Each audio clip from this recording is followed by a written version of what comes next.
कैसे हो दोस्तों। मैं शुभंकर पांडे। लास्ट 7th पार्लियामेंट के लेक्चर में हमने विधेयकों को किस प्रकार से रखा जाता है, उसमें साधारण विधेयक, मनी बिल, फाइनेंशियल बिल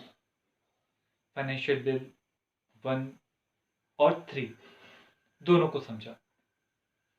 अब हमें देखना है कि कॉन्स्टिट्यूशन अमेंडमेंट, क्योंकि कॉन्स्टिट्यूशन अमेंडमेंट जो है, संविधान संशोधन की जो प्रक्रिया होती है वो भी संसद के अंतर्गत होती है और संसद के द्वारा ही की जाती है। तो उसमें किस प्रकार से संसद भूमिका निभाती, तो जो प्रथम वाचन, द्वितीय वाचन, तृतीय वाचन, वो उसी प्रकार से होता है जैसे हम लास्ट लेक्चर में आपको बताते हैं। अब हमें ये देखना है कि जो कॉन्स्टिट्यूशन अमेंडमेंट क्या होता है, संविधान संशोधन जो किया जाता है वो कैसे किया जाता है। इसके लिए यही लेक्चर एक पर्याप्त हो जाएगा। इसमें जो वाद विवाद जो समय समय पर आए हैं उसको लेकर भी हम बता देते हैं। कॉन्स्टिट्यूशन अमेंडमेंट के विषय में हमारे संविधान के भाग 20 के आर्टिकल 368 में पूरी बातें बोली गई और ये कहा गया है कि संविधान संशोधन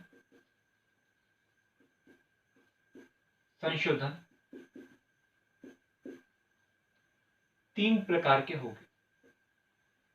पर संविधान में संशोधन की बात करें तो 2 प्रकार के होते हैं, पर वैसे 3 प्रकार के कहे गए।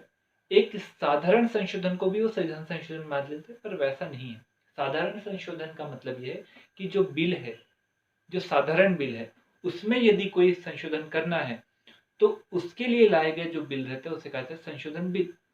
जैसे कंपनी एक्ट लाया गया था और कंपनी एक्ट में जो 2013 का जो लाया गया नवीन बिल जो 2013 में लागू हुआ, जिसे कानून कहा गया, कंपनी एक्ट कहा गया, कानून कहा गया, उसमें थोड़ा सा परिवर्तन समय समय पर गवर्नमेंट के द्वारा किया गया। तो साधारण प्रकृति का था तो संशोधन के तो साधारण प्रकृति का संशोधन, जिसके करने के लिए हमें साधारण प्रक्रिया को ही फॉलो करना पड़ता है, जो आपको हमने इसके पहले के लेक्चर में 7th लेक्चर में बताया।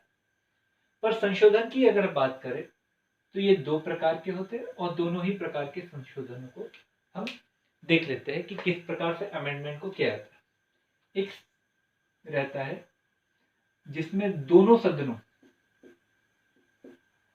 जो दोनों सदन है, उन दोनों सदनों के सदस्य, जितने भी टोटल सदस्य हैं, उन सदस्यों के उपस्थित एवं मत देने वाले के माध्यम से 2/3 बहुमत से उस प्रस्ताव को क्या करना पड़ता है, पारित करना पड़ता है। और पारित करने के बाद उस विधेयक को राष्ट्रपति के पास भेजा जाता है और राष्ट्रपति इसके लिए हस्ताक्षर करने के लिए बाध्य है। राष्ट्रपति इसके लिए हस्ताक्षर करने के लिए क्या है, बाध्य है। एक आर्टिकल जो 368 है, जो आपको हमने बताया, उसी को लेकर हम आपसे एक प्रश्न पूछना चाहते हैं। कॉन्स्टिट्यूशन अमेंडमेंट नंबर 24 और 25 किससे संबंधित है? कमेंट में जरूर लिखिएगा जरा। तो ये बात ये कही, ये संविधान संशोधन का एक ऐसा प्रकार है जिसमें उसने कहा है कि अगर कोई ऐसा मुद्दा हो जो संघीय प्रकृति का नहीं होता है पर कॉन्स्टिट्यूशन में अमेंडमेंट करना पड़ता है, तो ऐसे मुद्दे को हम संविधान संशोधन तो कहेंगे, परंतु उस संशोधन करने के लिए, उस प्रक्रिया को पूर्ण करने के लिए सदन के दोनों सदस्यों के विशेष बहुमत की आवश्यकता रहेगी और राष्ट्रपति हस्ताक्षर करने के लिए क्या रहेगा, बाध्य रहेगा। ये बात को याद रखिएगा। अगर विषय, क्या बेटा, विषय संघीय प्रकृति का नहीं हो। अगर मान के चलिए विषय संघीय प्रकृति का हो, जैसे अगर आपको वैसा नहीं समझ में आ रहा तो एग्जाम्पल लेकर देख लेते हैं। जैसे राष्ट्रपति का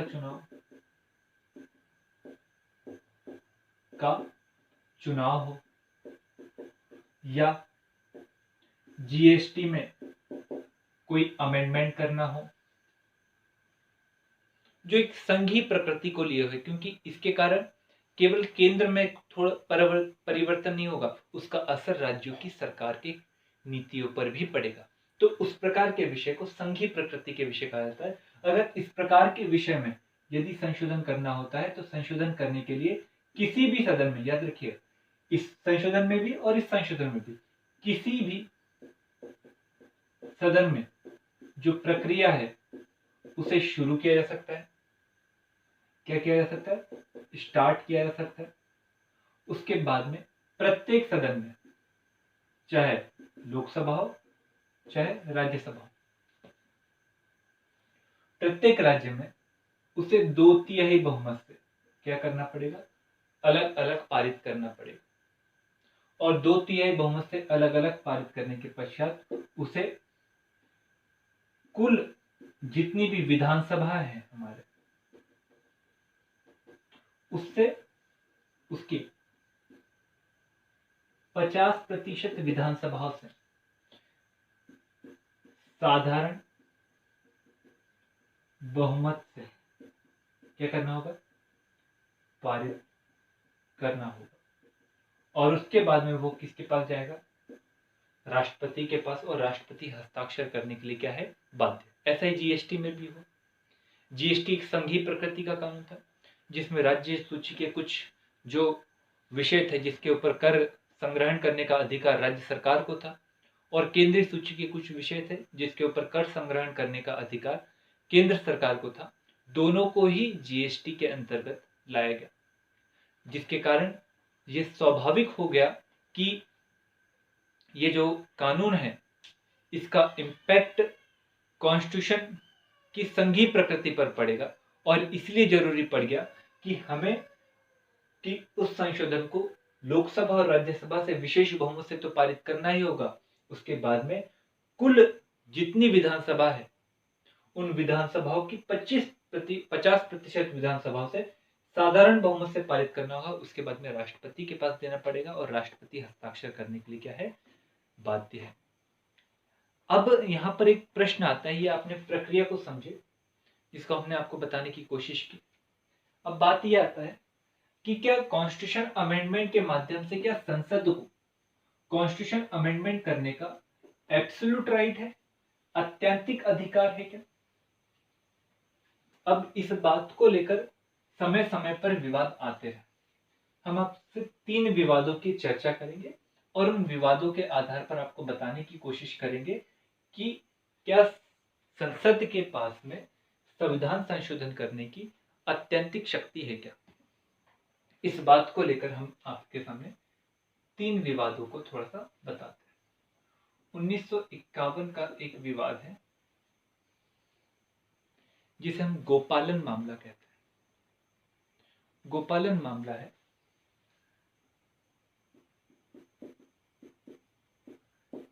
1951 का गोपालन बनाम भारत सरकार। 1951 का एक मामला, कई सारे मामले हैं। इसी में एक और मामला 1964 का जो केस था, उसका रिजल्ट आया, जो रिजल्ट था वो आया 1967 में। ये है गोलकनाथ का मामला। गोलकनाथ बनाम भारत सरकार। और उसके बाद में 1965 का एक मामला है जिसे कहा जाए सज्जन सिंह बनाम राजस्थान सरकार। और एक मामला आया 1973 का केशवानंद भारती बनाम केरल सरकार। ये कुछ मामले हैं जिससे हमें इस बात का अंदाजा हो जाता है कि क्या कॉन्स्टिट्यूशन अमेंडमेंट करने का संसद के पास एब्सोल्यूट अधिकार है कि नहीं है। क्योंकि जब भारत आजाद हुआ तो चाहे न्यायपालिका हो, चाहे कार्यपालिका हो, चाहे विधायिका हो, सभी में एक राष्ट्रवाद की भावना थी और उस राष्ट्रवाद की भावना के तहत ही सभी देश की अर्थव्यवस्था को, शासन को सुचारू रूप से, व्यवस्थित रूप से लागू करना चाहते थे, चलाना चाहते थे। और इसीलिए क्या हुआ कि संसद में, क्योंकि हमारे यहां पर हमने मौलिक अधिकार दिए हैं, अधिकार जो हमारे भाग 3 में आते हैं, जिसको लागू करना राज्य के लिए बाध्यकारी है। और अगर ये लागू नहीं होते, अगर इनका हनन होता है, तो व्यक्ति को इसके हनन पर सुप्रीम कोर्ट जाने का अधिकार है। इसके अलावा एक भाग 4 भी है, जिसे DPSP कहा गया, राज्य के नीति निर्देशक तत्व कहा गया। और ये राज्य की प्रकृति को कल्याणकारी बनाते हैं। कैसे बनाते हैं? कल्याणकारी, वेलफेयर बनाते हैं। और इसमें यह कहा गया कि राज्य अपने शासन में नीतियों को बनाते वक्त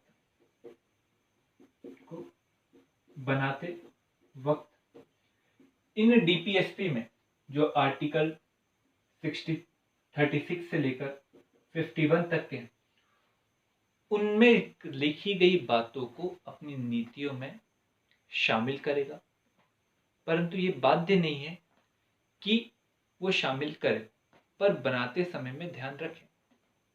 अब इसमें क्या है? इसमें उन बातों को कहा गया है जिससे एक वेलफेयर स्टेट की स्थापना होती है।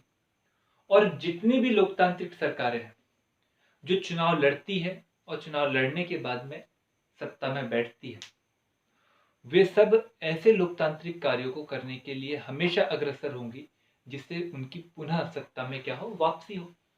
और पुनः सत्ता में वापसी के लिए वो वेलफेयर स्टेट के कार्य को करेंगे। और वेलफेयर स्टेट के कार्यों के लिए जो DPSP में उपबंध दिए हुए थे, जो बातें कही गई थी, वो समाजवादी तत्वों को लिए हुए थे, वो गांधीवादी तत्वों को लिए हुए थे, वो उदारवादी तत्वों को लिए हुए थे, जिसमें से कई ऐसे तत्व थे जो संपत्ति के केंद्रीकरण का विरोध कर रहे थे, वो मजदूरों को अधिकार देने की बात कर रहे थे, वो प्रसूति महिला को प्रसूति सुविधा देने की बात कर रहे थे, जितने किसान वर्ग है, मजदूर वर्ग है, उन्हें रोजगार देने की बात कर रहे थे, अनुसूचित जाति जनजाति के लिए एक अच्छा वातावरण बनाने की बात कर रहे थे, समान सिविल संहिता की बात कर रहे थे। तो कहीं ना कहीं एक वर्ग को अधिकार अगर दिया जाएगा तो जिस व्यक्ति के पास में अधिक मात्रा में संपत्ति का केंद्रीकरण है, संकेंद्रण है, उसे संपत्ति को लेना पड़ेगा। और जब संपत्ति को लेना पड़ेगा तो स्वाभाविक रूप से वह विरोध करेगा, यह कहते हुए कि भैया संपत्ति का अधिकार मेरे मौलिक अधिकार के अंतर्गत आता है, और यदि इसका उल्लंघन होगा तो मैं आर्टिकल 32 के तहत कहां पर जाऊंगा? सुप्रीम कोर्ट जाऊंगा। इसी बात को लेकर देखिए, हम गोलकनाथ मामला बोल रहे हैं, इसके अलावा चंपक दोराईराजन मामला भी आ सकता है, कई मामले आ सकते हैं। हम आपको बस बता रहे हैं, इंडिकेट कर रहे हैं कि प्रारंभ में क्या हुआ कि सुप्रीम कोर्ट जब भी DPSP को लागू करने के लिए सरकार के द्वारा कार्य किया जाता था, क्योंकि भारत की आजादी के साथ ही भारत कई कांटों भरे राह पर चला और सांप्रदायिकता कहीं ना कहीं पहले से चल रही थी, समाज पिछड़ा हुआ था, विश्व पटल पर गुटनिरपेक्षता का स्थिति बना हुआ था, भारत की अर्थव्यवस्था पिछड़ी होने के साथ में राज्य के अंतर्गत भाषाई आधार पर राज्यों के निर्माण की बात पहले से ही जटिल होती आ रही थी, और जो वादे किए हुए थे स्वतंत्रता सेनानियों के द्वारा, वो जनता के सामने अप्रत्यक्ष करने की बात हो रही थी। इसके लिए आवश्यक हो गया था एक लोकतांत्रिक सरकार के लिए कि वो उन बातों को पूरा करे जो स्वतंत्रता के आंदोलन के दौरान जनता के सामने उन्होंने कहे। और इसीलिए उन्होंने भूमि सुधार कार्यों को करना शुरू किया। और भूमि सुधार कार्यों को जब करना शुरू करा तो भूमि विषय राज्य कहलाता है और राज्य सरकारों ने भी इसके लिए कार्य करना शुरू करा।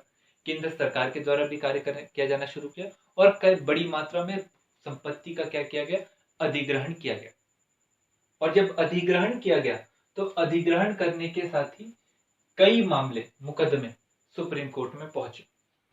और सुप्रीम कोर्ट में जब पहुंचे तो सुप्रीम कोर्ट की बात, क्योंकि सुप्रीम कोर्ट उस समय में नया था और वो भी चाहता था कि देश लोक कल्याणकारी राह पर चले, और लोक कल्याणकारी राह पर चलने के दौरान वो इस बात का भी ध्यान रखे कि भैया व्यक्ति के अधिकारों का किसी भी प्रकार से उल्लंघन ना हो। और इसी बात को लेकर शंकरी प्रसाद मामला हो या गोलकनाथ मामला हो, ये सुप्रीम कोर्ट में पहुंच गया। सुप्रीम कोर्ट राष्ट्रवादी विचारधारा को लेकर था और उसने इस बात को, क्योंकि शंकरी प्रसाद का जो केस था वो इस बात को लेकर था कि भैया संपत्ति का जो अधिग्रहण किया गया वो अच्छे तरीके से नहीं किया गया, क्योंकि संपत्ति का अधिकार मेरा मौलिक अधिकार है, इसे आप छीन नहीं सकते। सुप्रीम कोर्ट ने, क्योंकि जवाहरलाल नेहरू इस बात को अच्छे से जानते थे, इसी वजह से सुप्रीम कोर्ट की बातों को जानने से पहले ही जवाहरलाल नेहरू के द्वारा कॉन्स्टिट्यूशन अमेंडमेंट नंबर फर्स्ट कर दिया, फर्स्ट कॉन्स्टिट्यूशन अमेंडमेंट किया, जिसके तहत 9th शेड्यूल को जोड़ दिया गया। और 9th शेड्यूल को जोड़ने के साथ में यह बात कह दी गई कि जितने भी भूमि सुधार से संबंधित जो भी कानून होंगे उन सभी कानूनों को यदि 9th शेड्यूल में डाल दिया जाएगा, किस में डाल दिया जाएगा, 9th शेड्यूल में डाल दिया जाएगा, तो वह सुप्रीम कोर्ट के न्यायिक पुनर्विलोकन के अंतर्गत नहीं आएगा। मतलब सुप्रीम कोर्ट उन कानूनों का इस आधार पर परीक्षण नहीं कर सकता कि भैया ये मौलिक अधिकार का उल्लंघन करता है। ये बात हो गई। और शंकरी प्रसाद मामले में भी सुप्रीम कोर्ट ने यह निर्णय दिया कि भैया गोलकनाथ मामले में भी ये निर्णय था, शंकर प्रसाद मामले में भी ये निर्णय था कि सरकार जो है वह कुछ मामलों में राज्य के नीति निर्देशक तत्वों को प्रभावी बनाने के लिए मौलिक अधिकारों को कुछ हिस्से तक के क्या कर सकती है, दबा सकती है, कम कर सकती है। ये सुप्रीम कोर्ट ने कहा, क्योंकि सुप्रीम कोर्ट और जो कार्यपालिका थी, मतलब न्यायपालिका और कार्यपालिका थी, दोनों एक ही विचारधारा पर चल रहे थे, राष्ट्रवादी विचारधारा पर चल रहे थे, जिसका असर हमें सुप्रीम कोर्ट के निर्णय पर भी दिखा। इसी के साथ 1965 का, क्योंकि गोलकनाथ वाला जो केस था उसका जो जजमेंट आया, भले केस 64 का था पर जजमेंट आया वो केस का 67 में। तो उसके पहले एक और केस हो चुका था, उसका नाम था सज्जन सिंह बनाम राजस्थान सरकार। और सज्जन सिंह बनाम राजस्थान सरकार में भी सुप्रीम कोर्ट के द्वारा उस बात को पुनः दोहराया गया जो बात उन्होंने शंकरी प्रसाद मामले में कहा था कि भैया सरकार जो है वो संविधान संशोधन कर सकती है और संविधान संशोधन करने के साथ में वह डीपीएसपी को लागू करने के लिए ऐसा कार्य कर सकती है। मतलब संविधान संशोधन जो है वो एक सामान्य प्रक्रिया है जिसे संसद के द्वारा किया जा सकता है। मतलब संविधान में परिवर्तन करने की शक्ति संसद के अंदर निहित है। ये कौन से मामले में कहा, सज्जन सिंह मामले में कहा। पर इसी दौरान क्या हुआ, एक कॉन्स्टिट्यूशन अमेंडमेंट हुआ, 17 कॉन्स्टिट्यूशन अमेंडमेंट हुआ और इसके माध्यम से कुछ शक्तियों में फेरबदल हुआ और कई सारे भूमि कानून, 2 भूमि कानून थे, उनको 9th शेड्यूल में डाला गया। सुप्रीम कोर्ट इस समय तक के व्यापक रूप में बदल चुका था, देश की स्थिति भी बदल चुकी थी। सुप्रीम कोर्ट की विचारधारा, कार्यपालिका की विचारधारा, न्यायपालिका की विचारधारा, ये सब में परिवर्तन आ चुका था। और इसी दौरान गोलकनाथ मामले में सुप्रीम कोर्ट के द्वारा एक अलग ही प्रकार का निर्णय दिया गया और उसमें उन्होंने कहा कि भारत का जो संविधान बना है उसको बनाने के लिए जो अभूतपूर्व शक्ति संसद के पास में थी, संविधान सभा के पास में थी, वो संसद के पास में नहीं है। और आर्टिकल 368 का प्रयोग करते हुए संसद भारत के संविधान में किसी भी प्रकार का परिवर्तन नहीं कर सकती। अर्थात संविधान जो है वो अपरिवर्तनीय है। ये कौन से केस में कह दिया गया? गोलकनाथ मामले में कह दिया। और गोलकनाथ मामले में जब ये कह दिया तो सरकार पेशोपेश में आ गई, क्योंकि ये 1967 का ईयर है जिस समय में कांग्रेस गवर्नमेंट में दो फाड़ हो चुकी थी। एक इंदिरा गांधी का धड़ा था और एक मोरारजी देसाई का धड़ा था। और मोरारजी देसाई से जब इंदिरा गांधी के द्वारा अपनी विचारधारा से अलग होकर कार्य करने के लिए जब त्यागपत्र मांगा तो कांग्रेस में विभाजन हुआ, और कांग्रेस में जब विभाजन हुआ तो कांग्रेस अल्पमत में आई। और अल्पमत में आई तो उस समय में सरकार के द्वारा अपने आप को चलाने के लिए कम्युनिस्ट पार्टी के साथ में संबंध किया। और कम्युनिस्ट पार्टी के साथ जब संबंध किया तो कम्युनिस्ट पार्टी की विचारधारा का प्रभाव सरकार पर भी पड़ा। और सरकार पर जब पड़ा तो सरकार पर जब कम्युनिस्ट विचारधारा का प्रभाव पड़ा तो कम्युनिस्ट विचारधारा क्या थी? कम्युनिस्ट विचारधारा थी कि सभी कार्य राज्य के द्वारा किया जाना चाहिए, क्योंकि राज्य ही सर्वोच्च शुभ है जो सभी के हितों के लिए कार्य करता है। मतलब जितनी भी संपत्ति प्राइवेट है उनका राष्ट्रीयकरण किया जाए और लोगों तक अधिकतम मात्रा में, अधिक से अधिक मात्रा में सुविधा को उपलब्ध कराया जाए, यही बात कहेगा। और सरकार में बना रहने के लिए आवश्यकता कांग्रेस को, तो कांग्रेस के द्वारा क्या किया गया? कई कॉन्स्टिट्यूशन अमेंडमेंट लगातार किए गए। इसमें 24वां कॉन्स्टिट्यूशन अमेंडमेंट हो, 25वां कॉन्स्टिट्यूशन अमेंडमेंट हो। 24वां 25वां कॉन्स्टिट्यूशन अमेंडमेंट बड़ा इंपॉर्टेंट है, क्योंकि जो 24वां कॉन्स्टिट्यूशन अमेंडमेंट था उसके तहत इसमें कहा गया कि संसद चाहे तो मौलिक अधिकार में किसी भी प्रकार तक का परिवर्तन कर सकती है। और कहा गया कि राष्ट्रपति को संविधान संशोधन में जो भी संविधान संशोधन से संबंधित प्रस्ताव रहेंगे उसमें हस्ताक्षर करना बाध्य है। इसके अलावा 25वें कॉन्स्टिट्यूशन अमेंडमेंट के तहत एक और बात उन्होंने जोड़ दी कि आर्टिकल 39 का ख और ग, जिसमें, क्योंकि आर्टिकल 39 जीपीएसपी के अंतर्गत आता है, जिसमें ये कहा गया कि आर्टिकल 39 का ख और ग में लिखी गई बातों को यदि सरकार लागू करना चाहती है तो लिखी गई बातों को लागू करने के बाद जो परिणाम आएंगे, क्योंकि इसमें लिखी गई बात क्या थी? सीधी सीधी बात ये थी कि संपत्ति का सकेंद्रीकरण करने से सरकार रुकेंगी, संपत्ति का समतामूलक वितरण करेंगे। मतलब वो कहीं ना कहीं भूमि सुधार कार्यों को क्या करना चाहती थी? और बढ़ाना चाहती थी। ये आवश्यक है। आज भले ही भूमि सुधार का ही ऐसा परिणाम है कि भारत में अभी भी पूर्वी क्षेत्र में हमें संपत्ति का वितरण नहीं दिखाई दे रहा है, जिसके कारण हमें वहां पर गरीबी ज्यादा दिखाई देती। तो सरकार गरीबी पर प्रहार करना चाहती थी, गरीबी को हटाना चाहती थी। इसलिए क्या किया गया? 25th कॉन्स्टिट्यूशन के माध्यम से क्या किया गया? 39 के ख और ग को लागू करने पर कोई ये व्यक्ति ये नहीं कह सकता कि भैया आर्टिकल्स का 14 का 19 का 1 19 का च का 1 के च का और 31 का उल्लंघन हुआ।